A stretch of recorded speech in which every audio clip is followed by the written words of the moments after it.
Hey Terry, Karsten, how you doing? Nice to meet you here in the doob Metaverse. Hey Vladimir, it's great to see you too.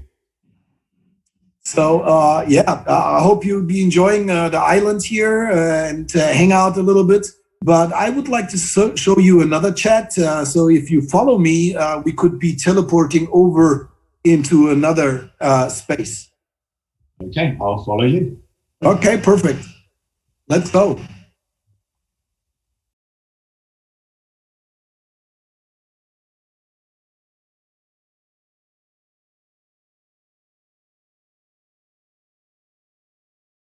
It's a great view. Yeah. Wow, Yeah. great video. Wonderful. Take a look here at the nice view. Thank you for inviting us, Vladimir. This is a great location to conduct our interview. As we start, could you tell us a little bit about doob, why it was formed, and a little bit of your history? Yeah, sure. Thank you for being here, Terry and Karsten. Doob stands for duplication. So from our early beginning, our vision was to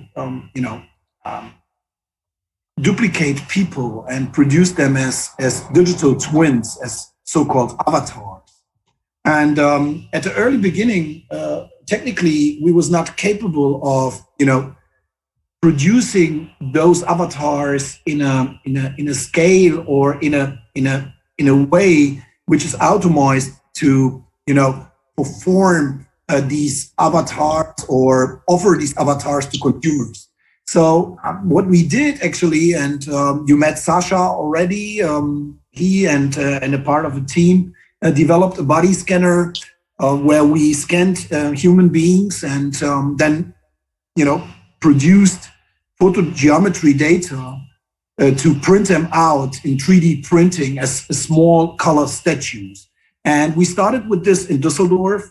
And from there, we went over to New York to have an international proof of concept, and then later to Tokyo.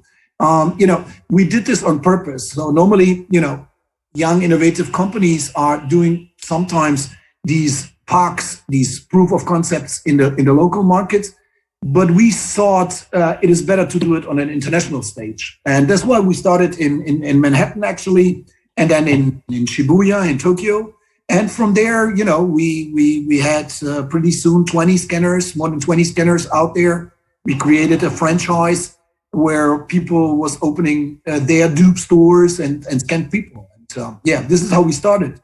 And but our vision, we followed it strategically, really precisely to democratize and to be able and capable to produce digital twins of humans for the next computing platforms, which are Excel.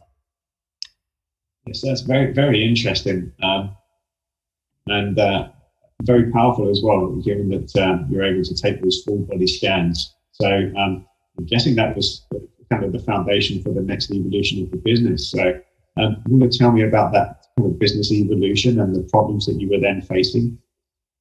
Oh yeah, absolutely. By scanning so many consumers around the world, we was creating a powerful database of human high resolution scans, where we was capable of using this data for machine learning and also for our software development, because following our vision, we want to democratize, produce avatars, because avatars was nothing new. In Hollywood movies or in games, you had these avatars, but just for stars. And our idea was, to have them for everybody. And it was very hard, to solve the issue, to produce this in an automatic way. Another part we was working on was because we believed that the B2B, that the enterprises are, our first clients before the adaptation to the consumer market is possible, because, we was not capable of producing avatars or 2 euros at that time in an automated way. And that's why, we created the Metaverse we are in right now and used our personal avatars to, provide collaboration, meetings, HR trainings, events, etc. But our problem at that time was we was just capable of doing this in a, client server based solution. So, and as you know, enterprises is not allowed to install any third-party software if you're not Microsoft.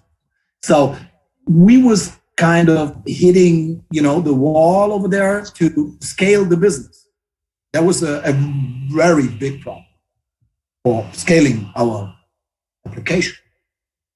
And I guess the COVID pandemic kind of accelerated the demand for people to do things remotely. The limitation on travel and conferences and meetings in person.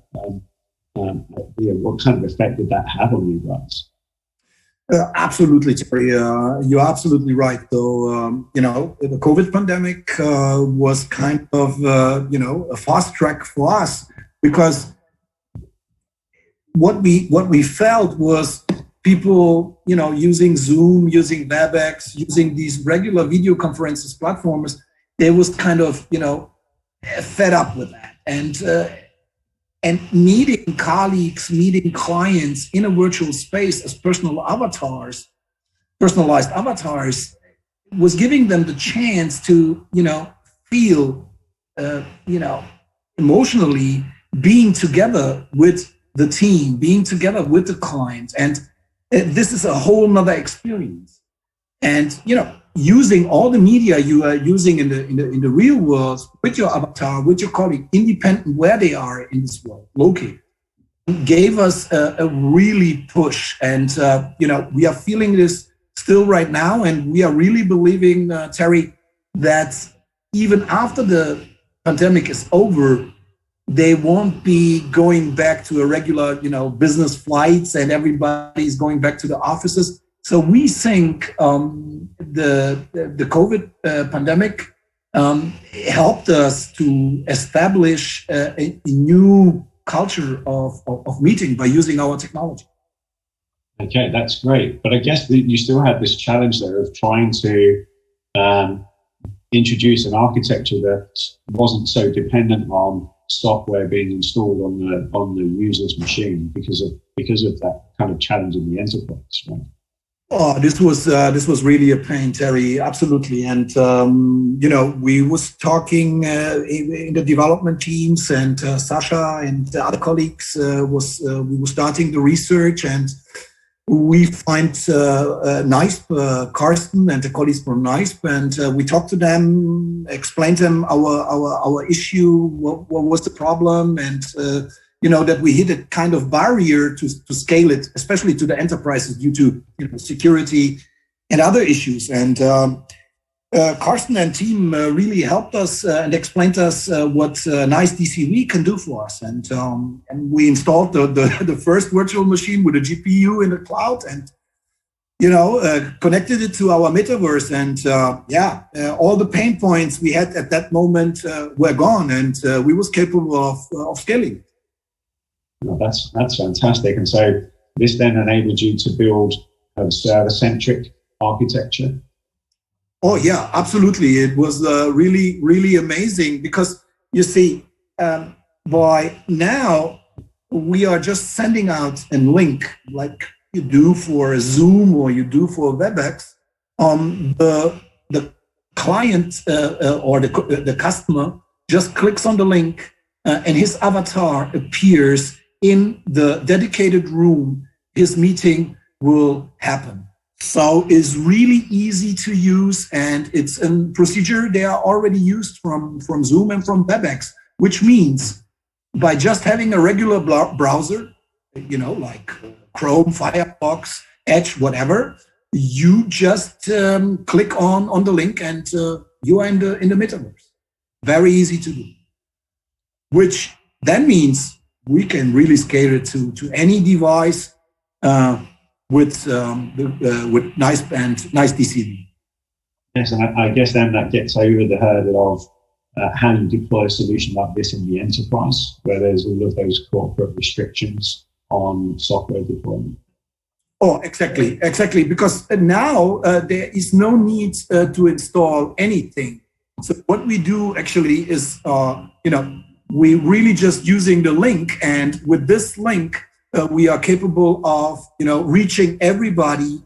It really doesn't matter behind which firewall, because we are using standard ports, we are using standard communication tools, and now we are really capable of scaling into the enterprises. The users can be in the space without really doing anything special. And I guess that has a significant kind of impact on the ability for customers to adopt this quickly.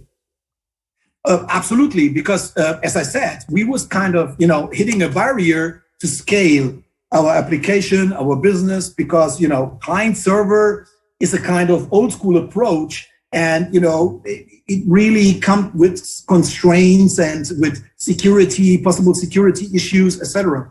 But with being capable of using a pure cloud service by just, clicking on a link, we are now positioned already with big enterprises around the world. That's great. It really makes the technology much more adoptable, I'm sure. In terms of the user experience, what part does DCV play in improving the user's ability to interact with their avatar? So actually, it enables us to run our application, our platform in the cloud, and NICE DCV streams it with very low latencies in real time. And this is really important. Very low latencies in real time to the user's device. And it really doesn't matter if it's a tablet, an iPad, even a smartphone, or a regular computer or a notebook. You just need a browser. And from there, you are capable of, meeting your colleagues, meeting clients, and, working together and socialize. And the interactivity that the user gets, because of that real-time nature, I'm guessing that improves the overall experience.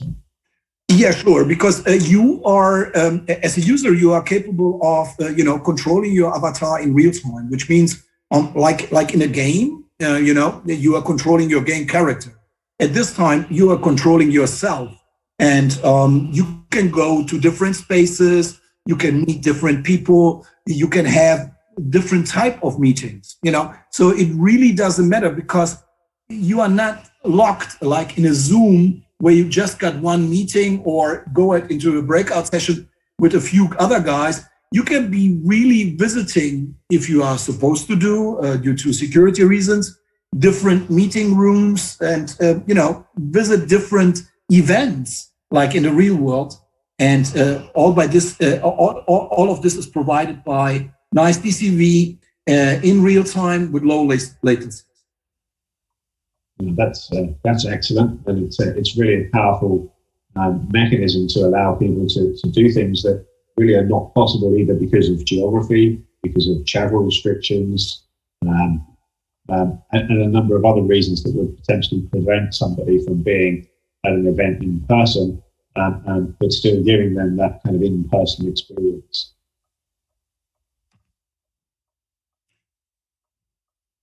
Yes, absolutely. So our experience is kind of funny, Terry, because I met a lot of people as avatars, as personal avatars. I never met those people in real life, to be honest.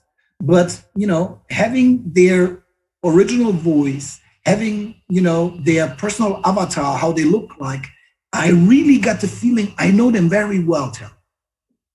Yeah, and that's quite incredible, really, that the real-time nature of the interaction between you and the other user is good enough to give you that sense of reality. So that proves just how powerful the solution is overall. Exactly. Yeah. So in terms of kind of your plans for the future and how the solution allows you to really address a broader market, what are your thoughts around that? We are collaborating with powerful telcos, with powerful cloud providers from around the world.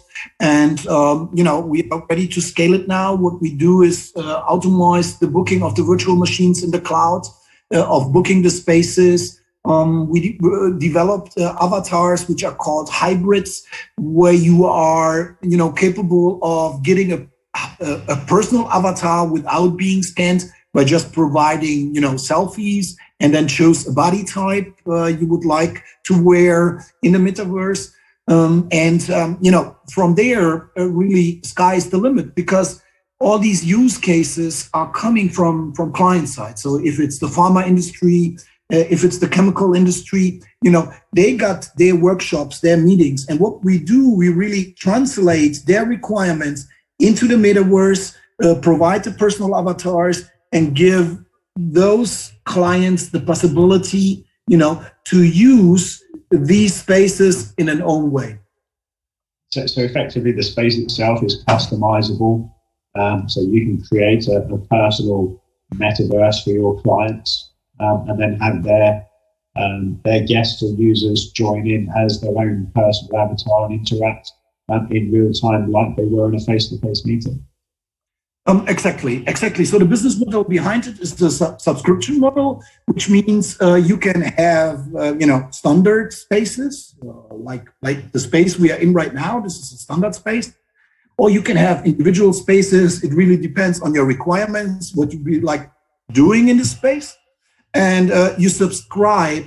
And as soon as you subscribe, you will receive your personal avatars. You will receive your generic avatars for any visitors where you didn't have a chance to get the selfies uploaded or get them scanned. So they can be joining as generic avatars where you got a name tag, to know who are you talking to.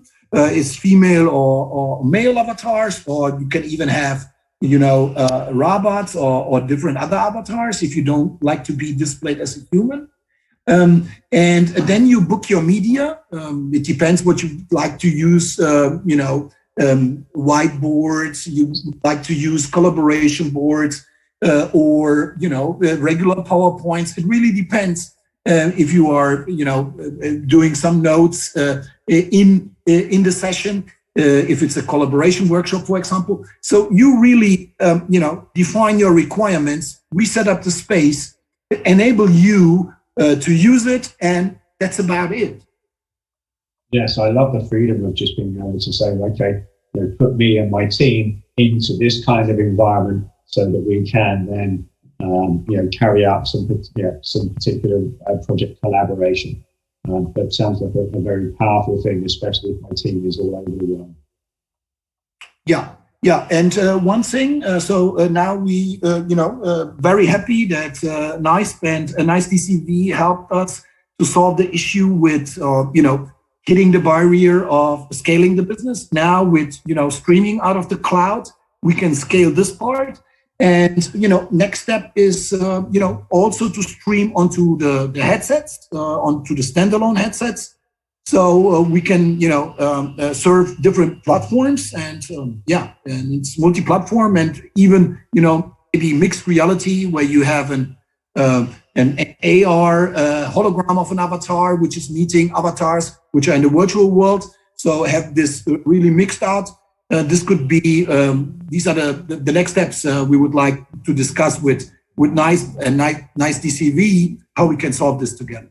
Yeah, that's very interesting. Like you say, I mean, going from being able to see and interact with your avatar in the browser is good, but being able to do it in a 3D headset becomes even more immersive. And then, to step it up again, then the possibilities are potentially endless with this technology. Absolutely. Well, this has been really a fascinating chat. It's great to see how DCV is making such a difference to how you guys have been able to build your solution. And we look forward to seeing your success carry on in the future. Yeah, we are so happy that we met each other. And thank you for the chat. Thank you for your visit. Hopefully we can make really nice things together. Excellent. I look forward to it. Thank you very Thank you. much.